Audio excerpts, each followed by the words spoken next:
Bon, j'ai fait du vide dans l'atelier. Ouais, ben on va quand même avoir un problème. J'ai pas assez de place. Bah tant pis, je vais faire une vidéo à l'américaine alors. Petit RC? Petit RC ou quoi?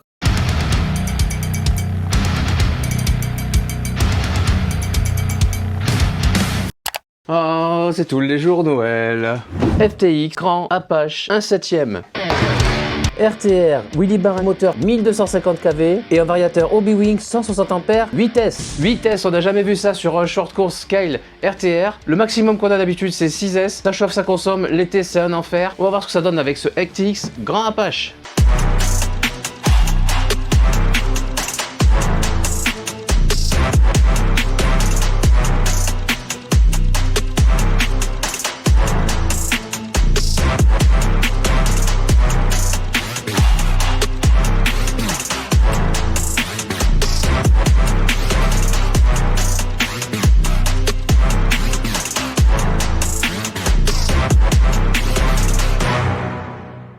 Elle a un look vraiment splendide, j'adore cette couleur bleue, la décoration, tous les petits accessoires à scale, les pilotes avec les petits logos FTX, les casques, un bon pare-choc à l'avant, un gros pare-choc à l'arrière avec une wheelie bar, des grosses protections sur le toit, une barre de LED à l'avant, des feux à LED à l'avant mais pas à l'arrière, deux roues de secours réelles, et en parlant de roues, c'est plus grand encore que des roues de Moyave 6S, ça te donne une idée de la taille de la machine, elle est vraiment impressionnante, elle prend quasiment toute la taille de mon établi. Si je mets mon arme à Fireteam au-dessus, tu remarques qu'on a à peu près le même entraque, ça veut dire qu'elle est de la même longueur qu'un Arrma Moyave 6S. Comparé au Moyave 4S, un entraxe qui est à peine plus grand. Par contre en largeur, tu vois que le Moyave est beaucoup plus court, tu as quasiment la place de mettre une roue en plus sur le côté pour avoir la même largeur. Il est un peu plus ramassé vers le haut. Là on a un short course plus large, presque plus réaliste. Très bonne idée, les clips de carrosserie sont en dessus d'un petit insert en plastique. En arrière, ils sont directement sur l'arceau. C'est pas tout de parler de la carrosserie, on va voir ce qu'il y a dessus.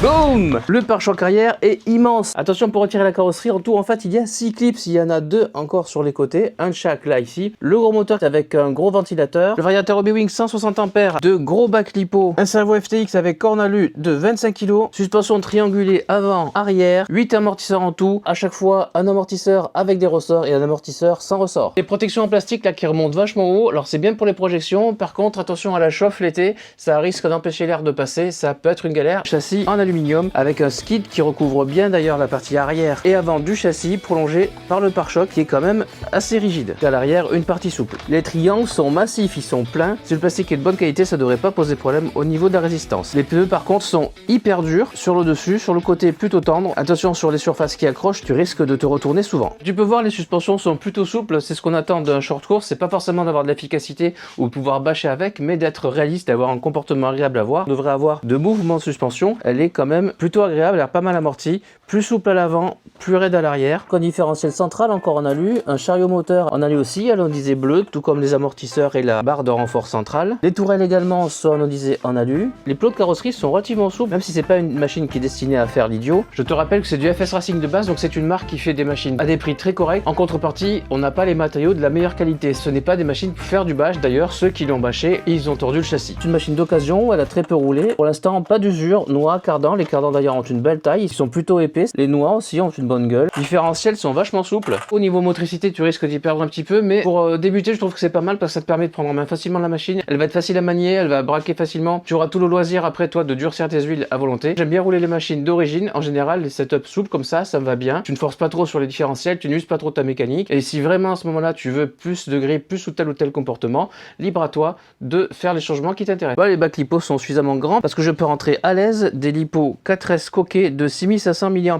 La machine ne vient pas tout seul, tu as la radio qui est livrée avec, donc avec un look un peu old school. C'est une radio digitale proportionnelle RC System EX4 GT Extreme X Pulse. Bon, le feeling il est pas foufou, c'est tout très plastique, c'est très léger. Petit volant moussé, ça c'est bien. Lui il est plus agréable à manier. Tu as bien sûr un petit jeu de clés livré avec pour l'entretien si tu as pas d'outillage. J'ai même d'avance des porte-fusées. Le ventilateur moteur d'origine qui a été remplacé par l'ancien propriétaire. Une petite pièce avec des vis, je sais pas encore ce que c'est. Et bien sûr, la notice. Je fais rapide passage ici, tu peux régler les butées, donc les fins de course. Parfois, lorsque tu es au maximum du rayon de braquage que ta machine permet, lui, le cerveau, il veut aller plus loin. Et ça, c'est pas bon parce que ça fait forcer sur ta mécanique et sur le cerveau qui finit par cramer. Lorsque tu déballes ta machine, la première chose à faire, c'est de régler les fins de course. Et sur cette radio, c'est possible, mais il faudra faire une petite manipulation qui est ici. Petite erreur sur la notice, tu n'as que les caractéristiques des varios 4S et 6S parce que cette machine est aussi vendue en 6S par certains rebadgers. J'ai le 160 ampères qui n'est donc pas limité en 6S mais en 8S. Le tableau de programmation n'a que 5 réglages possibles contre une dizaine pour un Max 6. Tu peux faire ces modifications soit avec le bouton et naviguant dans les menus ou alors juste n'importe quelle carte Hobbywing, Hobbytech, tout ce que tu veux qui ressemble à ça et qui vaut entre 8 et 10 euros. Il suffit juste de ne pas te fier aux inscriptions qui sont collées sur ta carte mais à ce tableau là, tous les menus correspondent. Ouais, alors là je t'arrête de suite.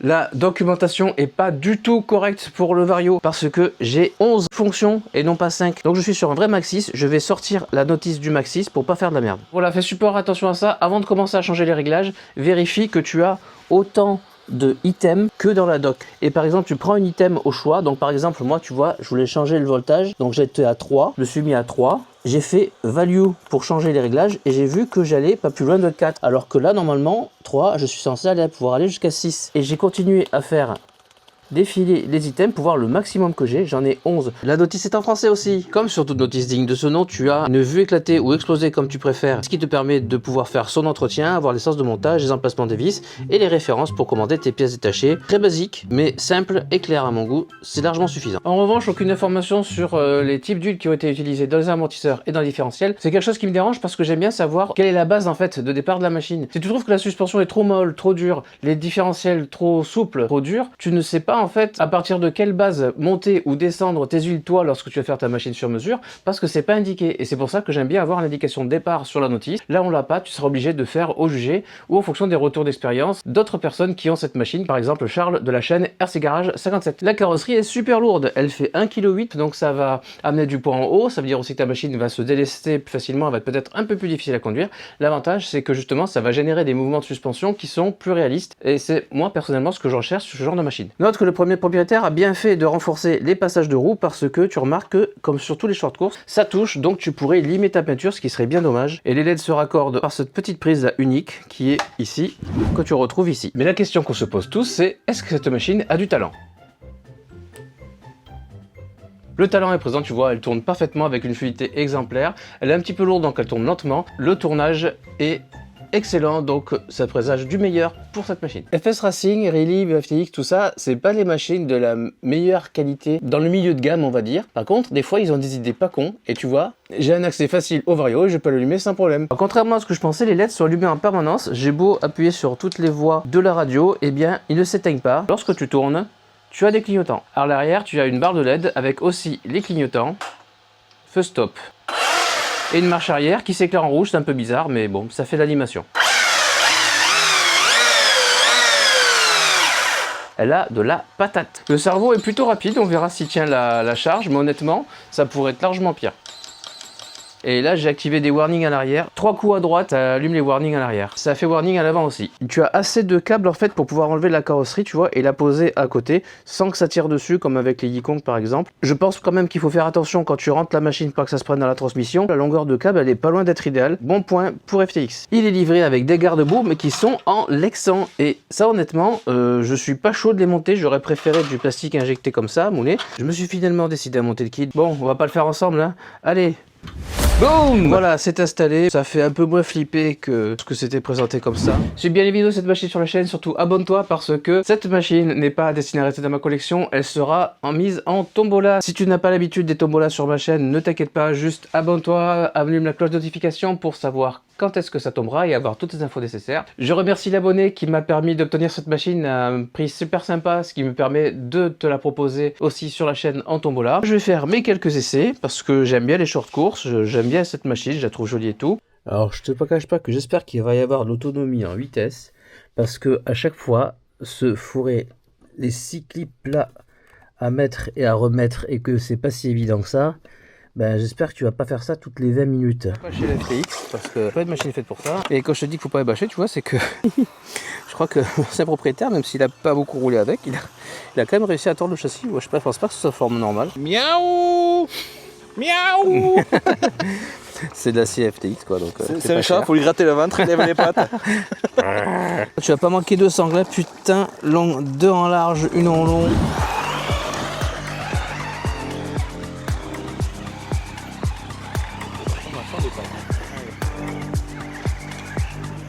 Oh oui, la corde. Merde.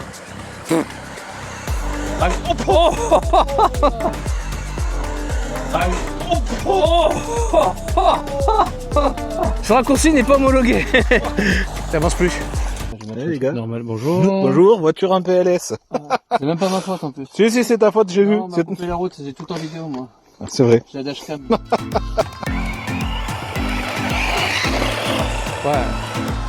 Ouais, là il est chouette. Je vois bien bosser et tout. Ouais, d'en bas j'adore. Je valide. Le podium enlève un peu de sensation.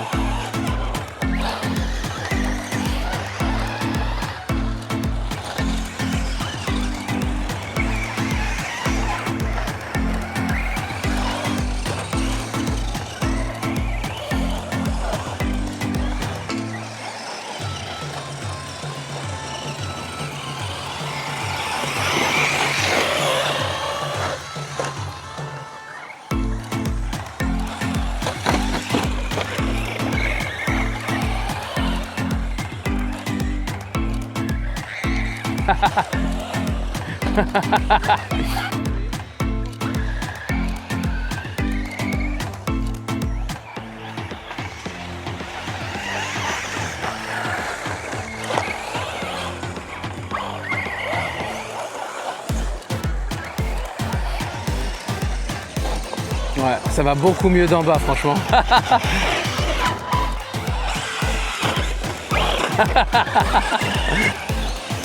Bim, allez, mais arrête!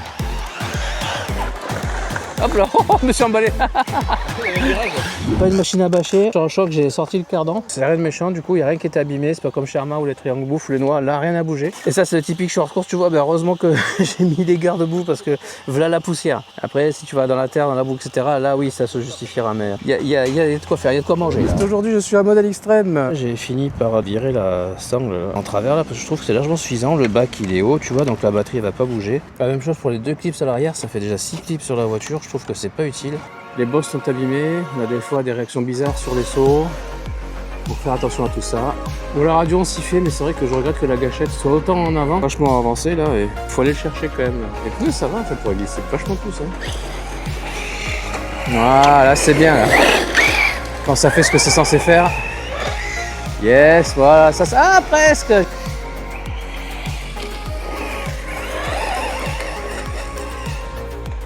Ouais, par rapport à mon YAF, c'est plus souple, c'est curieusement moins bourrin, même si la puissance tu l'as. C'est plus calme, tu retrouves un peu la suspension façon Ikong DF7 là, avec les 8 amortisseurs. C'est bien, vachement bien le boulot, tu vois, c'est très souple, très doux. On a comparé par rapport à un DF7, donc gabarit Moyal 6S. Hein. En fait, l'empattement c'est à peu près le même, donc la longueur en fait du châssis en tant que tel, quoi, de roue à roue, quand tu regardes sur le côté, l'espace entre les roues avant et les roues arrière, c'est exactement le même que Arma Moyal, que Fireteam, etc. La largeur de voie c'est pareil hein, par rapport à un DF7, donc l'espace entre les 2 roues avant ou 2 roues arrière, c'est pareil, en fait c'est la carreau qui est plus imposante avec la grosse cage, le gros pare-choc arrière et le porte-à-faux que tu as avec les 2 roues de secours là, c'est ça qui fait qu'il est plus imposant. Voilà. C'est un peu plus propre là. Là, il faut prendre à droite. Voilà. Elle est plus simple à conduire, par exemple, qu'un DF7 TB7 Bronco. FMS, t'as pas le pont à l'arrière, t'as pas de torque twist, c'est vachement plus maîtrisable. Ouais, c'est une espèce de mix entre les Yikong et le Moyave en fait.